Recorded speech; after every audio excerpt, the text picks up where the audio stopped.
Today's chapter is Joshua 11.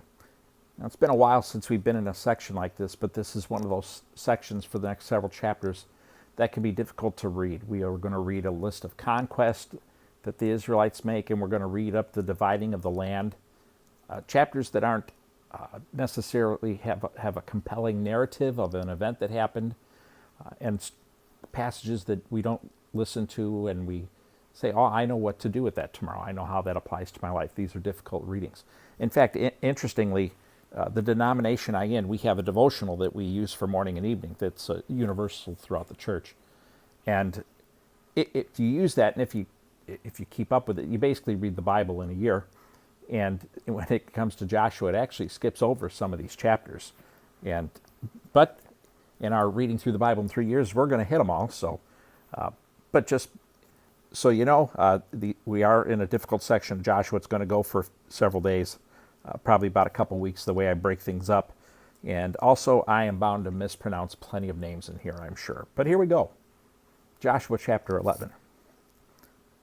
When King Jabin of Hazor heard this news, he sent a message to King Jobab of Madon, the kings of Shimron and Akshaph, and the kings of the north in the hill country, the Arabah south of Chinnereth, the Judean foothills and the slopes of Dor to the west, the Canaanites in the east and west, the Amorites, Hethites, Perizzites, and Jebusites in the hill country, and the Hivites at the foot of Hermon in the land of Mizpah. They went out with all their armies, a multitude as numerous as the sand on the seashore, along with a vast number of horses and chariots. All these kings joined forces. They came and camped together at the waters of Merom to attack Israel. The Lord said to Joshua, "Do not be afraid of them, for at this time tomorrow I will cause all of them to be killed before Israel. You are to hamstring their horses and burn their chariots." So Joshua and all his troops surprised them at the waters of Merom and attacked them. The Lord handed them over to Israel, and they struck them down, pursuing them as far as Greater Sidon and Mizrephoth-Maim, and to the east as far as the valley of Mizpah. They struck them down, leaving no survivors. Joshua treated them as the Lord had told him. He hamstrung their horses and burned their chariots. At that time Joshua turned back, captured Hazor, struck down his king with a sword, because Hazor had formerly been the leader of all these kingdoms. They struck down everyone in it with the sword, completely destroying them. He left no one alive. Then he burned Hazor. Joshua captured all these kings and their cities and struck them down with the sword. He completely destroyed them, as Moses, the Lord's servant, had commanded.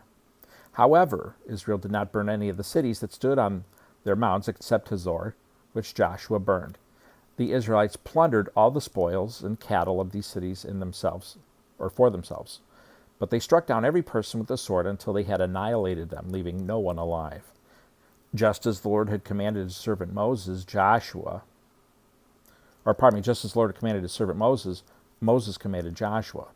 This is what Joshua did, leaving nothing undone of all that the Lord had commanded Moses. So Joshua took all this land, the hill country, all the Negev, all the land of Goshen, the foothills, the Arabah, and the hill country of Israel with its foothills, from Mount Halak, which ascends to Seir, as far as Baal-Gad, or Gad, in the valley of Lebanon at the foot of Mount Hermon. He captured all their kings and struck them down, putting them to death. Joshua waged war with all these kings for a long time.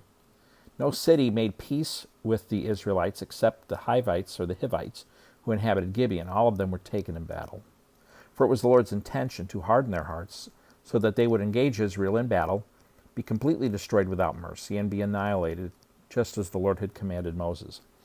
At that time Joshua proceeded to exterminate the Anakim from the hill country, Hebron, Debir, Anab, all the hill country of Judah and Israel.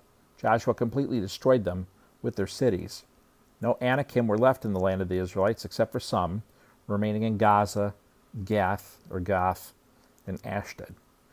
So Joshua took the entire land, in keeping with all the Lord had told Moses. Joshua then gave it as inheritance to Israel, according to their tribal allotments. After this, the land had rest from war. Joshua chapter 11. Hope you have a wonderful day and hope to see you back here tomorrow.